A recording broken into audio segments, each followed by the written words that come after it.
Muy buenas tardes, mi nombre es Angélica Ravelo y hoy voy a hablar acerca de los derechos humanos y garantías. Como podemos ver aquí en el artículo 14, nadie podrá ser privado de la libertad o de sus propiedades, posesiones o derechos, sino mediante juicio seguido ante los tribunales previamente. Otra de las cosas que habla mucho acerca del artículo de seguridad jurídica, pues establece que ninguna ley se dará en efecto retroactivo en perjuicio de persona alguna, excepto cuando existe algún beneficio. Por lo tanto, la garantía que contiene el primer párrafo para el artículo 14 significa que las leyes no deben aplicarse hacia el pasado, afectando hechos o situaciones que se presentaron antes de su vigencia. Esta garantía es aplicable en el derecho penal. Por ejemplo, supongamos que una persona comete el delito de homicidio que tiene una penalidad de 8 a 20 años de prisión y luego sale una nueva ley que por el mismo hecho aumenta la pena de 15 a 30 años, entonces a la persona se le juzgará por la anterior ley, por ser más beneficiosa. Como pudimos notar también en el artículo 15, no se autoriza la celebración de tratos para la extradición de reos políticos, ni para la de aquellos delincuentes del orden común. Y un ejemplo claro tenemos el de la diapositiva. También nadie puede ser molestado en su persona, familia, domicilio, papeles o posesiones, sino en virtud de mandamientos escritos de la autoridad. Otra de las garantías del artículo 16 constitucional es donde la autoridad judicial nunca precede del oficio al dictar una orden de aprehensión, sino que debe haber primero una denuncia o acusación. La autoridad judicial se va a encargar de dar un pequeño castigo privatorio de la libertad y reconocer de la aprehensión deberá también de reconocer hechos de llevarlo a cualquier lado, sino a la autoridad judicial, que tiene la obligación y deber de llevar al delincuente ante las grandes autoridades, las cuales se van a encargar de dar lo que le corresponde al aplicarle su castigo. Y el de realizar investigaciones, por lo que es importante decir, como lo indica el artículo, en la parte que dice que sin dilación alguna y bajo la más estricta responsabilidad, la autoridad judicial debe de llevar sin excusa ni pretexto al juez, por lo que si no lo cumple, está violando el artículo 16 constitucional y por lo tanto, como lo indica, será sancionado por la ley por no cumplir por su responsabilidad. Toda persona tiene también derecho a la protección de sus datos personales, el acceso a rectificación y cancelación de lo mismo, así como la manifestación de su oposición. En el artículo 17, ninguna persona podrá hacer justicia por sí misma ni ejercer violencia para reclamar sus derechos. Toda persona tiene derecho a que se administre justicia por tribunales que estarán expendidos para impartirla en los plazos y términos que fije la ley. Aquí tenemos por si podemos recordar, del asaltante que subió a la combi y pues quisieron hacer justicia por sus propias manos, se les pasó la mano y pues la persona murió. En el artículo 18, solo por delito que merezca pena corporal habrá lugar a prisión preventiva.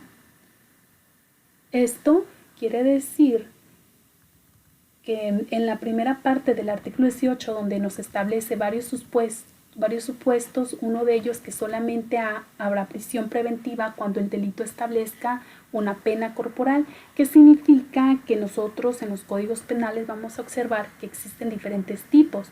Un ejemplo es en el homicidio, que establece una pena, es decir, que va a tener años, días o meses en prisión, muy diferente a lo que una persona pecuniaria, que significa que va a tener que pagar una multa más. Aparte de este tipo de pena, se le puede sancionar a las personas para que pague la reparación del daño. En conclusión, solamente aquellos delitos que establecen pena corporal para ser merecedores de prisión preventiva, no confundamos. Una parte es prisión preventiva y otra parte es la prisión como pena. La prisión preventiva, como lo tenemos actualmente, es únicamente para las personas que estén en prisión solamente durante el tiempo que dura su proceso. En el artículo 20, el proceso penal será acusatorio y oral.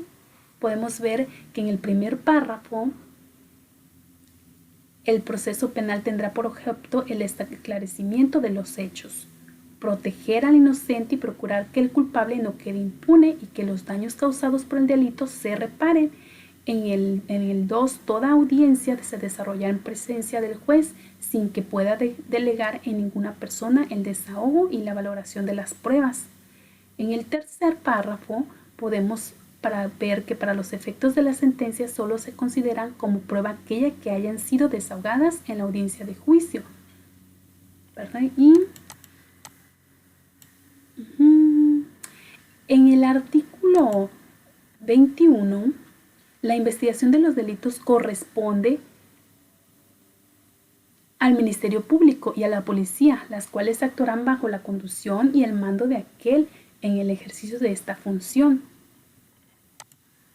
Y en el artículo 22 queda prohibida las penas de muerte, de mutilación, de infamia, la marca, los azotes, los palos, el tormento de cualquier especie, la multa excesiva y la confiscación de bienes y cualquiera otras penas inusitada y trascendentales. En el artículo 23, ningún juicio criminal deberá tener más de 3 instancias. Nadie puede ser juzgado 2 veces por el mismo delito. En el artículo 24, toda persona tiene derecho a la libertad de convicciones éticas, de conciencia y de religión y a tener o adoptar en su caso la de su agrado. Eso significa que todos somos libres de llevar la religión con la que más nos sentamos a gustos, ¿verdad? Y en el artículo 25 y el sistema de economía mixta en México, corresponde al Estado la Rectoría del Desarrollo Nacional para garantizar que éste sea integral y sustentable, que fortalezca la soberanía de la nación y régimen democrático y que mediante la competitividad, el fomento, el crecimiento económico y el empleo.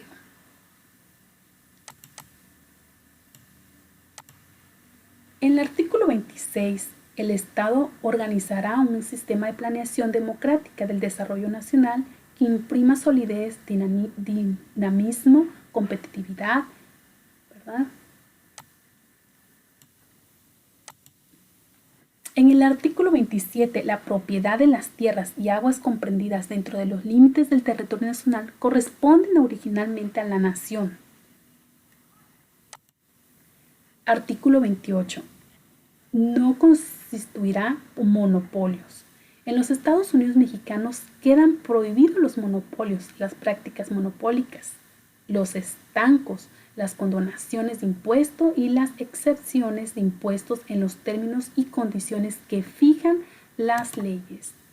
Para terminar, en el artículo 29, en los casos de invasión, perturbación grave de la paz pública o de cualquier otro que ponga a la sociedad en peligro o conflicto, podemos ver de ejemplo, el ejemplo más reciente es ahorita, por ejemplo, el de la pandemia, que ha habido muchas restricciones a los derechos humanos al emitir normas para atender algún tipo de emergencia de carácter transitorio, sin observar lo establecido por el artículo 29 constitucional, ya que la Secretaría de Salud, con la finalidad de enfrentar la epidemia de influenza, estuvo en posibilidad de implementar de manera inmediata, entre otras medidas, lo siguiente. 1. El aislamiento de persona, así como la limitación de sus actividades. 2. El ingreso a todo tipo de local o casa habitación para realizar actividades de control y combate de la epidemia. También en el tercero, disponer libremente en todos los medios de transporte de propiedad del Estado y de servicio público.